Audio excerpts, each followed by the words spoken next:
لا لا والو ما حكمناش المحكمه ما شريفه تابع دين وانا في المحكمه تابع شكون تابع؟ لا تابع هو في المحكمه ما خص وغنقترحوا على السلطه ديال الدعم تمنعهم من الدعم ديال المؤسسه الدعم العمومي ما ياخذوش اي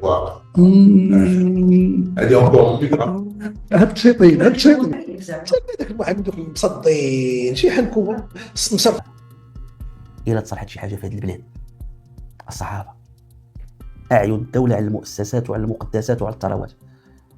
هو حارس كلب وحراسة. الشيء إذا كان عندك الكلب ناعس بقى كيدير لا حراسة لا والو راه يوقع. إلا جاني المؤسسات الأخرى هنا الإصلاح اللي كيبغي يناقشوا حتى واحد شبكة علاقات والصحبة زيد وضعوا الاعتباري أنه صحفي زيد فالأولى هو قرينة ديال هو أنه يتابع بحال صلاح وليس في حالة اعتقال خصوصا الآخر سياسي وعنده علاقات حزبية. أنا والله ما نبغي الإساءة الآخر ولكن متابع بحال صلاح اللي دارت لذاك السياسي هذاك هو الاصل وداك الشيء خصو يبقى. راه ما خصوش تعتقل داك السيد. القرار اللي خدات النيابه العامه تجاه هذاك هو القرار السليم واللي كينسجم مع روح الدستور وروح ديال القانون الاستراتيجي والتوجه اللي كاين دابا الان. اما التوجه ديال الاعتقال مثلا انا ما تندير ما تنبرا ولكن هذاك الصحفي خصو يخرج ماشي خصو يخرج كنعطيو امر نقولوا حنا على حساب التوجهات اللي كاين دابا. النيابه العامه كتقول الاعتقال الاحتياطي وكلاء الملك السي عبد النبوي اللي قبلوا شي وصيفه كتوبه لعب تيقول مرشدوا لنا الاعتقال الاحتياطي ونقصوا لنا تامك تيقول السجون عامره وزير العدل تيقول لك السيد واش قال هو بعدا وهبي في واحد الصلاه قال لك الا هما تصالحوا اطلق.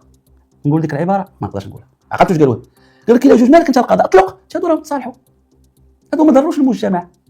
اذا كان هناك ضرر اذا كان شوف كنقول اذا شكون اللي ضرت المقاوله ديال رشيد نيني ما ضريناش حنا كمغاربه لانه اجير مستخدم. علاش المشرع اشترط الموافقه ديال رئيس المعمل ما اشترطش المجد لما ضرت رئيس المقاوله بيناتهم النيابه العامه كتمثلنا حنا ما كتمثلش مقاوله نيني ولا كتمثل حزب الاستقلال ولا كتمثل المشتكي. فالاولى انه يتم المتابعه في حاله صلاح. هذه وجهه نظر. كنختم وكنقول لهاد الحري وكنقول لهاد عباد الله انتم صناع الوعي في المغرب انتم صناع الراي العام.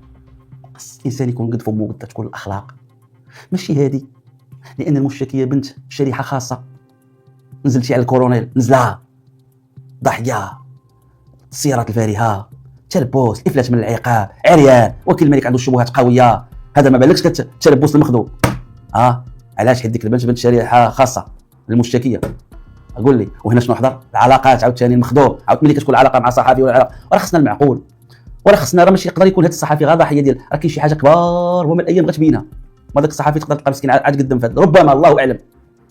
وهنا كنتمنى انا من السلطات المغربيه بصفتي كصحفي احب من احب وكره من كره بقوه اجتماع سميتو بانه سقيفه سعد بن سقيف داك الاجتماع ديال ايش بقوه ديالو في التاريخ غنبقى نعذبك بها خالد حري داك الفيديو غنعذبك انت باش نعد والله شوف انا كنت معكم كنت كاع معكم باش تعرفوا العبره الله ما كيبغيش الظلم يا عبادي اني حرمت الظلم ثم ظلام تتعداو على بنات. مع كامل الاسف جريتوا معكم محكمه اداريه وجريتوا معكم هذه اللي بقات فيها القضاء ما عندنا معاه والو وتبنى روايتكم تبقى مسجله. انا كنقول للدوله هاد الصحفيين ومني وجبد اجبد اخويا شنو عندك كيفاش انت صحفي وعندك الاملاك هل اللي في بوسكوره هل اللي عنده الاملاك في تماره هل اللي عنده العقارات هل اللي عنده المصائب الكحله كيفاش الشعب جالس مع كيعاني وانتم دايرين اللي فيها كذا واحد كيدير لي كذا ويمشي ليا الامريكان واحد كيمشي ليا فرنسا واحد كيخيم ليا في كذا واحد والناس كتعاني علاش اخويا واش حنا وجدنا باش نوليو حنايا مصيبه الكحله انا اضع نفسي تحت الرقابه وتحت الاعين ديال السلطات كاملين جبد اخويا شكون اللي عندهم هاد الفوارم وهاد الفيلات وهاد العقارات والشركات هنا كيبدا الاصلاح والله ومصلحه الصحافه. الا تصلحت شي حاجه في هذه البلاد الصحافه اعين الدوله على المؤسسات وعلى المقدسات وعلى الثروات. هو حارس كلب وحراسه. الشيء اذا كان عندك الكلب ناعس بقى كيدير لا حراسه لا والو راه يوقع. الا جاني المؤسسات الاخرى هنا الاصلاح اللي كيبغي يناقشوا حتى واحد شبكه علاقات والصحبه